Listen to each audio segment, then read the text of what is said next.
కేంద్ర ప్రభుత్వ పథకాల ప్రయోజనాలను అర్హులైన ప్రజలందరికీ అందించడమే వికసిత భారత్ సంకల్పయాత్ర ముఖ్య ఉద్దేశమని కేంద్ర ప్రభుత్వ ఆర్థిక వ్యవహారాల శాఖ సంయుక్త కార్యదర్శి సాల్మాన్ ఆరోగ్యరాజు తెలిపారు. గుంటూరు జిల్లా కాకుమాను మండలం కొమ్మూరు గ్రామ పంచాయతీ కార్యాలయంలో జనవరి 17వ తేదీన నిర్వహించిన వికసిత భారత్ యాత్రకు ఆయన ముఖ్య అతిథిగా పాల్గొని పౌర సరఫరాల శాఖ, ఆరోగ్య శాఖ, వ్యవసాయ శాఖలో ఏర్పాటు చేసిన స్టాళ్లను సందర్శించారు. అనంతరం సాల్మాన్ ఆరోగ్యరాజు మాట్లాడుతూ 2047 నాటికి మన దేశానికి స్వాతంత్ర్యం వచ్చి 100 ఏళ్లు పూర్తవుతుందని, అప్పటికల్లా సామాజికంగా అభివృద్ది చెందిన దేశంగా మన దేశాన్ని తీర్చిదిద్దటమే నరేంద్ర మోదీ లక్ష్యమని అన్నారు. దేశంలోని మారుమూల ప్రాంతాల్లో కూడా కేంద్ర ప్రభుత్వం పేదల కోసం అందిస్తున్న పథకాలను చేర్చడం అనేది ఈ కార్యక్రమం ద్వారా సాధ్యమవుతుందని ఆయన అన్నారు. కార్యక్రమంలో భాగంగా ఓడీఎఫ్ ప్లస్, జేజేఎం కార్యక్రమాలను సమర్థవంతంగా అమలు చేసిన కొమ్మూరు గ్రామ సర్పంచ్ జి జ్యోతిని సత్కరించారు. కేంద్ర ఆరోగ్య మరియు కుటుంబ సంక్షేమ శాఖ సహాయ మంత్రి భారతీ ప్రవీణ్ పవార్ జనవరి 23వ తేదీన గుంటూరు నగరంలో పర్యటించారు. నగరంలోని అమరావతి రోడ్డులో గల 140వ వార్డు సచివాలయంలో ఏర్పాటు చేసిన వికసిత భారత్ సంకల్పయాత్ర కార్యక్రమంలో మంత్రి పాల్గొన్నారు. ఆరోగ్య, వ్యవసాయ, మహిళా, శిశు సంక్షేమ శాఖలు ఏర్పాటు చేసిన పలు స్టాళ్లను మంత్రి పరిశీలించారు. అనంతరం ఏర్పాటు చేసిన సభా కార్యక్రమంలో ఇప్పటికే కేంద్ర ప్రభుత్వ పథకాల నుండి లబ్ది పొందిన పలువురు సభాముఖంగా తమ ఆనందాన్ని పంచుకున్నారు. అనంతరం కేంద్ర మంత్రి మాట్లాడుతూ నవంబర్ 15వ తేదీన ప్రధానమంత్రి నరేంద్ర మోదీ ప్రారంభించిన ఈ వికసిత భారత్ సంకల్పయాత్ర 236 దఫాలు పూర్తి చేసుకుందని అన్నారు.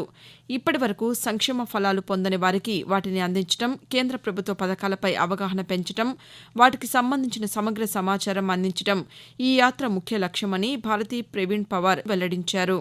ప్రజల ఆరోగ్యాన్ని స్క్రీనింగ్ చేస్తూ వ్యాధులను ముందుగానే నియంత్రించడమే వికసిత భారత్ యాత్ర లక్ష్యమని మంత్రి తెలిపారు. కార్యక్రమంలో గుంటూరు జిల్లా కలెక్టర్ ఎం వేణుగోపాల్ రెడ్డి, జిల్లా బీజేపీ అధ్యక్షులు వనమా నరేంద్ర తదితరులు పాల్గొన్నారు. భారత ఎన్నికల సంఘం ఆవిర్భవించిన జనవరి 25వ తేదీన జాతీయ ఓటర్ల దినోత్సవం సందర్భంగా గుంటూరు జిల్లా వ్యాప్తంగా పలు కార్యక్రమాలు చేపట్టారు. జిల్లా కలెక్టర్ కార్యాలయంలో ఓటు హక్కుపై అవగాహన ర్యాలీని జిల్లా కలెక్టర్ వేణుగోపాల్ రెడ్డి ప్రారంభించారు.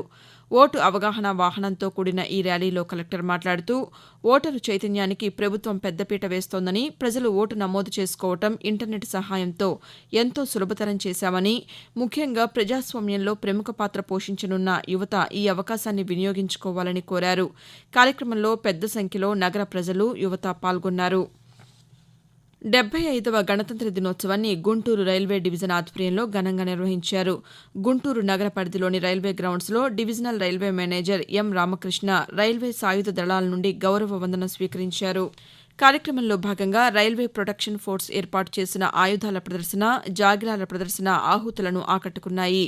ఈ సందర్భంగా డీఆర్ఎం రామకృష్ణ మాట్లాడుతూ గుంటూరు డివిజన్ అభివృద్ది విషయంలో పలు కార్యక్రమాలతో ముందుకు వెళ్తున్నామని, ప్రజలకు మరింత సమర్థవంతంగా సేవలు అందించేందుకు ఈ కార్యక్రమాలు దోహదపడతాయని ఆయన వివరించారు. 47 లక్షల రూపాయల చోరీ సొత్తును రైల్వే ప్రొటెక్షన్ ఫోర్స్ రికవర్ చేశారని, 100 మందికి పైగా తప్పిపోయిన పిల్లలను కూడా వారు తిరిగి తల్లిదండ్రులకు అప్పగించారని ఆయన వెల్లడించారు. విద్యార్థుల్లో పరీక్షల భయాన్ని పోగొట్టడానికి ప్రధానమంత్రి నరేంద్ర మోదీ నిర్వహిస్తున్న పరీక్షా పే చర్చ కార్యక్రమాన్ని గుంటూరు జిల్లా వ్యాప్తంగా ఈ జనవరి 29న విద్యార్థులు ఎంతో ఆసక్తిగా తిలకించారు. గుంటూరు నగర పరిధిలోని కేంద్రీయ విద్యాలయంలో ఈ కార్యక్రమంలో భాగంగా వారం రోజుల ముందు నుండే చిత్రలేఖనం, వక్తృత్వం వంటి పోటీలను నిర్వహించారు. విద్యార్థులు ఎంతో ఆసక్తిగా ఈ పోటీల్లో పాల్గొని ప్రధానమంత్రి నరేంద్ర మోదీ మాటలను విన్నారు. ఉపాధ్యాయులు, విద్యార్థుల మధ్య బంధం, విద్యార్థులను తీర్చిదిద్దటంలో ఉపాధ్యాయుల పాత్ర వంటి పలు అంశాలపై నరేంద్ర మోదీ చెప్పిన మాటలు విద్యార్థులతో పాటు వారి తల్లిదండ్రులను కూడా ఎంతో ఉత్తేజపరిచాయి. జాతీయ నులిపురుగుల నివారణ దినాన్ని ఫిబ్రవరి 10వ తేదీన గుంటూరు నగరంలో నిర్వహించారు.